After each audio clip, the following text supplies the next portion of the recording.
రాబోయే రోజుల్లో భవిష్యత్తు ఏంటి పార్సారథి గారు పార్టీలో?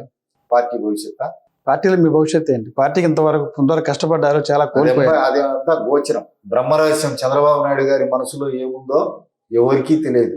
ఆయన మనసులో ఉంది మా భవిష్యత్తు ఏమిటి అనేది. నేను చెప్పలేదు. 30 ఏళ్ళుగా 1995 నుంచి ఏ భవిష్యత్తు లేదు. అంధకార బంధురం. కన్ను పూడ్చుకున్నా కనిపించని వెలుగు. సుధీర తీరంలో కనపడాలి మాకు తీరం నాకైతే. అయినా అని మేము పార్టీ విడవము. పార్టీ కోసం అప్పటికి ఇప్పటికి ప్రాణాలు ఇస్తాం. తెలుగుదేశం పార్టీ పెట్టిందే ఎందుకు?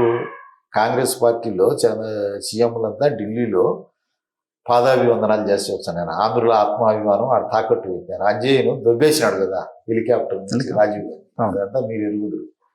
అటువంటి పరిస్థితుల్లో ఎక్కడి నుంచి పుట్టింది? ఆంధ్రుల అగ్ని జ్వాలల్లో నుంచి పుట్టింది. ఆంధ్రుల ఆత్మాభిమానే అగ్నిపర్వతం బద్దలైతే తెలుగుదేశం పార్టీ పుట్టింది. బానిస బతుకుల పెనుచీకటిని చీల్చాలనే కోణంలో నుంచి పుట్టింది. ఆ రోజు ఎట్లుండేది? తెల్లన్నం చూసినారా రాయలసీమలో? కడుపు నిండా ఆకలితో, గుండెల నిండా అవమానాలతో, జీవితం నిండా కష్టాలతో ఉన్నారు.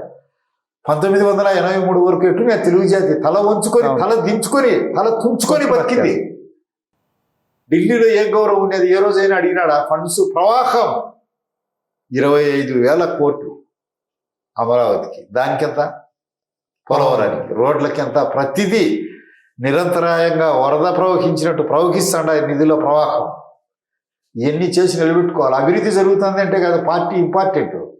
పార్టీ నిరంతరాయంగా మీరు చెప్పింది వడ్డీతో అంటే చంద్రబాబు నాయుడు గారు, లోకేష్ గారు పార్టీలో కార్యకర్తలను కలచాలా, వాళ్ళ యోగక్షేమాలు విచారించాలా, ఎక్కువ టైం కార్యకర్తలకు ఇవ్వాలా. అడ్మినిస్ట్రేషన్కే పోతే స్టేట్ దెబ్బతినేదంటే కాదు. అసలు ఈడ ఉంటే కదా కార్యకర్తలు ఉంటే కదా, కార్యకర్తలు ఉండాలా, ప్రజల్లో కూడా ఇంప్రెషన్ ఉండాలా. ఊరే మంద ఉంటే ఎట్లయితే కాదు కదా. సార్, యువగళానికి ముందు లోకేష్ ఎలా ఉన్నారు, యువగళం తర్వాత లోకేష్ గారు ఎలా ఉన్నారు? అప్పటికప్పుడు ఎలాంటి మార్పు ఉంది? యువగళానికి ముందు అప్పటికి పరిణత చెందుతా ఉన్నాడు, పుష్పిస్తూ ఉంది పుష్పం. ఇప్పుడు పరిణతి వచ్చింది. బాగా 1000 కిలోమీటర్లు పాదయాత్ర చేసిన దానివల్ల ప్రజల సమస్యలన్నీ తెలిసినాయి. ఇప్పుడు 2014 నుంచి ఉన్నాడు, బాగా చక్కగా మాట్లాడుతున్నాడు.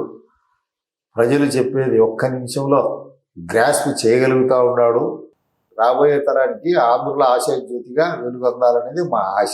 ఇంకా ట్రైనింగ్ ఇప్పుడు పెద్దవాళ్ళంతా ఆయనకు ఇస్తున్నారు. ఇంకా పెద్ద ఆయన మార్గదర్శనంలో నడుస్తున్నాడు. కాబట్టి భవిష్యత్తులో ఏ పొరపాటు జరగకుండా ముందుకు తీసుకుపోతాడు అనేది మా ఆశాభావం. సార్, ఇప్పుడు సింగిల్ లైన్లో చెప్పాలంటే ఎన్టీఆర్ అంటే ఏం చెప్తారు?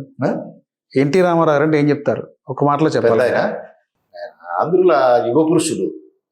అప్పటికీ ఇప్పటికీ ఎప్పటికీ అలాంటి వాడు ఆంధ్రజాతిలో పుట్టడు. ఎన్టీఆరే. చంద్రబాబు నాయుడు గారు లీడరు ఈ దేశ చరిత్రలో నరేంద్ర మోడీ, జ్యోతి బస్సు, ఇంకా వాళ్ళ తర్వాత నవీన్ పట్నాయక్ కూడా పెద్ద యాక్టివ్గా ఉండేవాడు. వీళ్ళ తర్వాత అంత లీడర్ ఎవరుండరు సౌత్లో కాదు, ఎంటైర్ ఇండియాలో. పరిజ్ఞానంలో కానీ, ఏదైనా రిప్రజెంటేషన్లో కానీ, డిసిప్లిన్లో కానీ. ఇప్పుడు 72, 73 ఏళ్ళ వయసులో ఎంత మాట్లాడు? గంట 10 నిమిషాల, గంట 15 నిమిషాల, గొంతు పొరపోయిందా? గంట 17 నిమిషాలు సింహం గర్జించినట్టే గంట 15 నిమిషాలు. ఎక్కడైనా ఆ వయసులో కూడా ఏమైనా ఉంది? అడుగు తడబడడం కానీ, మాట తడబడడం కానీ, మింగడం కానీ, మతిమరుపు కానీ ఏదైనా ఉందా? టెన్షన్ పడడం కానీ ఏం కానీ గంగా ప్రవాహం మాది సాగిపోతూ ఉంది. ఆయన కూడా లేడు కాబట్టి జ్యోతి బసు ఇప్పుడు ఉండే సమకాలీన బతికుండే లీడర్లలో చంద్రబాబు, ఈ నరేంద్ర మోడీ తర్వాత ఆ స్ట్రేచర్ ఉండేవాడు చంద్రబాబు నాయుడు అని నా అభిప్రాయం. వైఎస్ రాజశేఖర ఏం చెప్తారు? నడిచిపోయింది అన్నీ చెప్తాడు, అన్నీ దిగజారిపోయినాయి వ్యవస్థలన్నీ. అప్పుడే ఏదో ఈ గట్టండి అవి గట్టండి అన్నాడు. ఈ మొబైల్ అడ్వాన్సుల కోసం నాకు హిందూ మతంలో ఒకటింది, నాకు మరణాంతామి వైరాగ్యం.